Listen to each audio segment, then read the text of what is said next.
ओम नमः भगवते वासुदेवाय। ओम नमः भगवते वासुदेवाय। ओम नमः भगवते वासुदेवाय। श्रीमद् भागवत गीता যথাযথ पंचम अध्याय कर्म संन्यास योग श्लोक 1। अर्जुना उवाच सन्न्यासं कर्मणां कृष्ण पुनः योगं च संश्वसि যচ্ছেতয়োরেকং তস্মৈ ব্রূহি সুনিশ্চিতাম। অর্জুন বাচ অর্জুন বললেন, সন্ন্যাসম ত্যাগ, কর্মণাম সমস্ত কর্মের, কৃষ্ণ হে শ্রীকৃষ্ণ, পুনরায় যোগম যোগ, চ ও সংশ্বসি প্রশংসা করেছ, যা শ্রেয়স্কর, এতয় এই দুটির মধ্যে কম একটি, তা মে আমাকে ব্রূহি দয়া করে বলো, সুনিশ্চিতম নিশ্চিতভাবে। অনুবাদ। অর্জুন বলেন, হে শ্রীকৃষ্ণ, প্রথমে তুমি আমাকে কর্মত্যাগ করতে বললে এবং তারপর কর্মযোগের অনুষ্ঠান করতে বললে। এই দুটির মধ্যে কোনটি অধিক কল্যাণকর তা সুনিশ্চিতভাবে আমাকে বলো। তাৎপর্য। ভগবদ গীতার এই পঞ্চম অধ্যায়ে ভগবান বলেছেন যে শুষ্ক জ্ঞানের মানসিক জল্পনার চেয়ে কৃষ্ণ ভাবনাময় ভক্তি ভাবমূলক কর্ম শ্রেয়। ভক্তি ভাবমূলক সেবা শুষ্ক জল্পনা কল্পনার চেয়ে সহজতর, কারণ এই ধরনের কর্ম অপ্রাকৃত এবং তা সাধন করার ফলে মানুষ কর্মফলের প্রতিক্রিয়া থেকে মুক্ত হয়। দ্বিতীয় অধ্যায়ে আত্মার প্রাথমিক জ্ঞান এবং জড়জগতে তার বন্ধনের কারণ বর্ণনা করা হয়েছে এবং বুদ্ধিযোগ বা ভক্তিযোগের অনুশীলনের ফলে কিভাবে সে বন্ধন থেকে মুক্ত হওয়া যায় তার ব্যাখ্যাও করা হয়েছে। তৃতীয় অধ্যায়ে আখ্যা করা হয়েছে যে যিনি শুধু জ্ঞানের স্তরে অধিষ্ঠিত হয়েছেন তার আর কোনো কর্তব্য নেই। চতুর্থ অধ্যায়ে ভগবান অর্জুনকে শিক্ষা দিয়েছেন যে সব রকমের যজ্ঞে জ্ঞানে পরিসমাপ্তি হয়। তবে এই চতুর্থ অধ্যায়ের শেষে ভগবান অর্জুনকে উপদেশ দিলেন পূর্ণ জ্ঞানে অধিষ্ঠিত হয়ে মোহমুক্ত হয়ে যে যুদ্ধ করতে। সুতরাং এভাবে একই সঙ্গে ভক্তি ভাবমূলক কর্মে নিয়োজিত হতে এবং জ্ঞানে অধিষ্ঠিত হয়ে কর্ম পরিহার করতে পরামর্শ দিয়ে শ্রীকৃষ্ণ অর্জুনকে বিভ্রান্ত করেছিলেন আর তাকে সিদ্ধান্ত গ্রহণে বিচলিত করে তোলেন।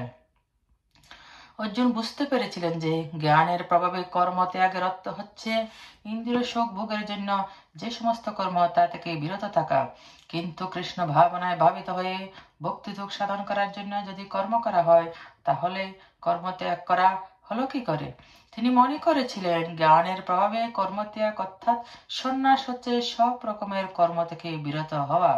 কারণ কর্ম ও ত্যাগ তার কাছে অসঙ্গতিপূর্ণ মনে হয়েছিল।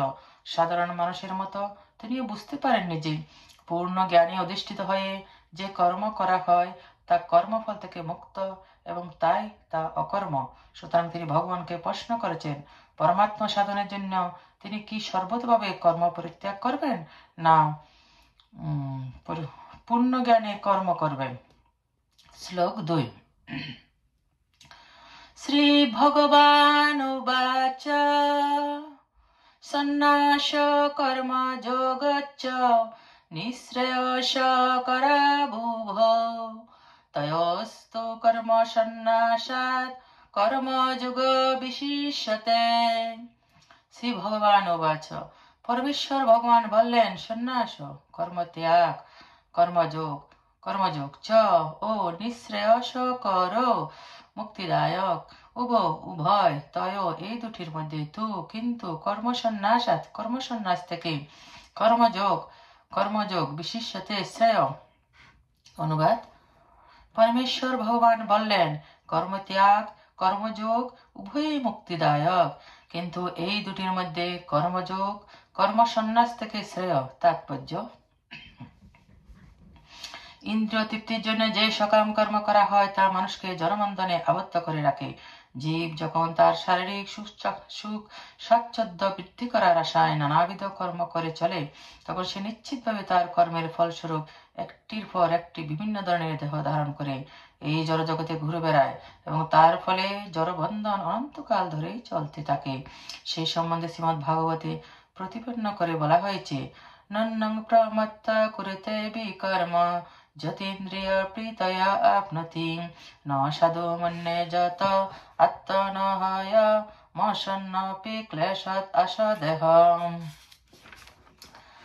পরাভবস্তাবদবুধজাত যাবন্ন জিজ্ঞাসত আত্মতত্ত্বম যাবৎ ক্রিয়াস্তাবোধিদং মনঃ বৈ কর্মাত্মকং যেন শরীরবন্ধ এবং মনো কর্ম বশং প্রযুক্তে অবিদ্যা হায়াত্মনোপদীয়মানে প্রীতি ন ভস্মৈ বসুদেবে নামুচ্যতে দেহ যোগেন তাবৎ। ইন্দ্রিয় সুখ ভোগ করবার জন্য মানুষ উন্মাদ এবং সে জানে না যে তার ক্লেশদায়ক দেহটি হচ্ছে তার পূর্বকৃত সকাম কর্মের ফল। এই দেহটি অস্থায়ী, অথচ এর জন্যই মানুষকে দুঃখ কষ্ট জ্বালা যন্ত্রণা ভোগ করতে হয়। তাই জড় ইন্দ্রিয় সুখ ভোগ করবার আশায় কর্ম করা ভালো নয়। নিজের প্রকৃত স্বরূপ সম্বন্ধে যে মানুষ কোনো অনুসন্ধান করে না তার জীবন ব্যর্থ বলে মনে করতে হবে। যতদিন মানুষ তার প্রকৃত স্বরূপ বুঝতে না পারে ততদিন তাকে ইন্দ্রিয় সুখ ভোগের জন্য কর্মফলের আশায় কর্ম করতে হয়, এবং যতদিন বিষয় সুখ ভোগ করবার বাসনায় তার চেতনা আচ্ছন্ন থাকে ততদিন তাকে এক দেহ থেকে আরেক দেহে দেহান্তরিত হতে হয়। অজ্ঞানতার অন্ধকারে আচ্ছন্ন মন সকাম কর্মে নিবিষ্ট হতে পারে, কিন্তু মানুষের কর্তব্য হচ্ছে মনের এই বাসনাকে দমন করে বাসুদেবের চরণে প্রপত্তি করা। কেবল তখনই সে জড়জগতের বন্ধন থেকে মুক্ত হবার সুযোগ পেতে পারে। তাই যে জ্ঞান মানুষকে শিক্ষা দেয় যে সে তার জড়দেহ নয়, তার প্রকৃত স্বরূপ হচ্ছে আত্মা, সেই জ্ঞানও জড়বন্ধন থেকে মুক্ত হওয়ার পক্ষে যথেষ্ট নয়। আত্মার স্বরূপ উপলব্ধি করতে পেরে আত্মার শাশ্বত ধর্ম পালন করতে হয়, নচেৎ জড়বন্ধন থেকে মুক্ত হওয়ার উপায় নেই। কৃষ্ণ ভাবনায় ভাবিত হয়ে ভগবানের সেবা করার জন্য যে কর্ম করা হয় সেই কর্ম সকাম কর্ম নয়। জ্ঞানময় কর্ম মানুষের প্রকৃত জ্ঞানের প্রগতিকে শক্তিশালী করে। কৃষ্ণ ভাবনায় ভাবিত না হয়ে কেবল সকাম কর্ম ত্যাগ করলেই বদ্ধ জীবের হৃদয় কলুষমুক্ত হয় না। যতক্ষণ পর্যন্ত হৃদয় সম্পূর্ণভাবে কলুষমুক্ত না হচ্ছে ততক্ষণ সকাম কর্মের স্তরে কর্ম করতে হয়। কিন্তু কৃষ্ণ ভাবনাময় কর্ম সাধিত হলে তা আপনা থেকেই কর্মফলের বন্ধন থেকে মানুষকে মুক্ত করতে সাহায্য করে, এবং তখন তাকে আর এই জড়জগতে ফিরে আসতে হয় না। তাই কৃষ্ণ ভাবনাময় কর্ম সর্বদাই কর্মত্যাগের চেয়ে শ্রেয়, কারণ কর্মত্যাগ থেকে পতনের সম্ভাবনা থাকে। কৃষ্ণ ভক্তিবিহীন বৈরাগ্য অপূর্ণ, সেই কথা শিল রূপ গোস্বামী তার ভক্তির সমিত সিন্ধু হতে বলেছেন। প্রপঞ্চি হি হতয়া বুদ্ধা হরি সম্বন্ধী হি বস্তুনাম মুমুক্ষুবি পরিত্যাগ বৈরাগ্যং ফলগোকোত্ততে। মুমুক্ষুরা ভগবান সম্বন্ধীয় বস্তুকে প্রকৃত জ্ঞানে পরিত্যাগ করে এবং সেই ত্যাগ সম্পূর্ণ হয় না। এই ধরনের বৈরাগ্যকে ফলগ বৈরাগ্য বলা হয়।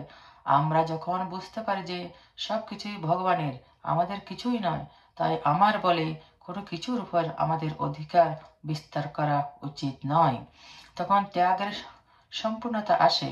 মানুষের বোঝা উচিত বাস্তবিক কোনো কিছুই তার নিজের নয়, তাহলে ত্যাগের প্রশ্ন আসে কোথা থেকে? সে জানে সবকিছুই হচ্ছে ভগবানের সম্পত্তি, সেই নিত্য বৈরাগ্যযুক্ত। যেহেতু সবকিছুই শ্রীকৃষ্ণের, তাই সবই শ্রীকৃষ্ণের সেবায় নিয়োগ করতে হয়। এই শুদ্ধ কৃষ্ণ ভাবনায় ভাবিত কর্ম মায়াবাদী সন্ন্যাসীদের কৃত্রিম বৈরাগ্যের চেয়ে অনেক ভালো। শ্লোক 3। জ্ঞেয়স নিত্য সন্ন্যাসী যৌন দৃষ্টিন কাঙ্ক্ষতি নির্দ্বন্দ্ব হি মহাবাহু শোকং বৃন্দাৎ প্রমোচ্যতে। জ্ঞেয় জ্ঞাতব্য স তিনি নিত্য সর্বদা সন্ন্যাসী, সন্ন্যাসী যিনি ন না দৃষ্টি দেশ করেন, ন না কাঙ্ক্ষতি আকাঙ্ক্ষা করেন, নির্দ্বন্দ্ব দ্বন্দ্বরহিত, হি অবশ্যই মহাবাহু হে মহাবীর, সুকম সুখে বন্ধাত বন্ধন থেকে প্রমোচ্যতে মুক্ত হন। অনুবাদ: হে মহাবাহু, যিনি তার কর্মফলের প্রতি দেশ বা আকাঙ্ক্ষা করেন না তাকে নিত্য সন্ন্যাসী বলে জানবে। এই প্রকার ব্যক্তি দ্বন্দ্বরহিত এবং পরম সুখে কর্মবন্ধন থেকে মুক্তি লাভ করেন।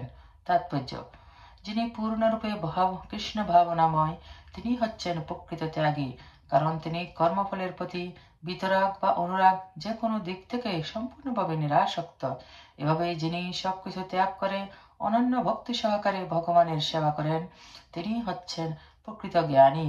কারণ ভগবানের সঙ্গে তার নিত্য সম্পর্কের কথা তিনি জানেন। তিনি খুব ভালোভাবে জানেন যে শ্রীকৃষ্ণ হচ্ছেন সম্যকভাবে পূর্ণ এবং তিনি হচ্ছে তার অবিচ্ছেদ্য অংশ মাত্র। এই জ্ঞানই পরম জ্ঞান, তা গুণ বৈশিষ্ট্য এবং পরিমাণ তত্ত্ব বিচারও পরম সত্য। নির্বিশেষবাদীরা যে ভগবানের সঙ্গে এক হয়ে ভগবান হওয়ার বাসনা পোষণ করে তা সম্পূর্ণ ভ্রান্ত। কারণ অংশ কখনো পূর্ণের সমান হতে পারে না। গুণগত বৈশিষ্ট্যে মানুষ স্বয়ং সম্পূর্ণ, তবে পরিমাণ তত্ত্ব বিচারে ভিন্নতা বিশিষ্ট। এই অচিন্ত্য ভেদাভেদ তত্ত্বজ্ঞানই হচ্ছে প্রকৃত পারমাত্মিক তত্ত্বজ্ঞান। তখন মানুষের আকাঙ্ক্ষা বা শোক করবার কিছুই থাকে না। তাই তার মনে আর কোনো দ্বন্দ্বভাব থাকে না, কারণ তিনি যা করেন তা সবই শ্রীকৃষ্ণের জন্য করেন। এভাবে দ্বন্দ্ব ভাবের স্তর থেকে মুক্ত হওয়ার ফলে তিনি জড়বন্ধন মুক্ত হন। এমনকি জড় জগতে অবস্থানকালেও তিনি বন্ধন মুক্ত থাকেন। হরে কৃষ্ণ।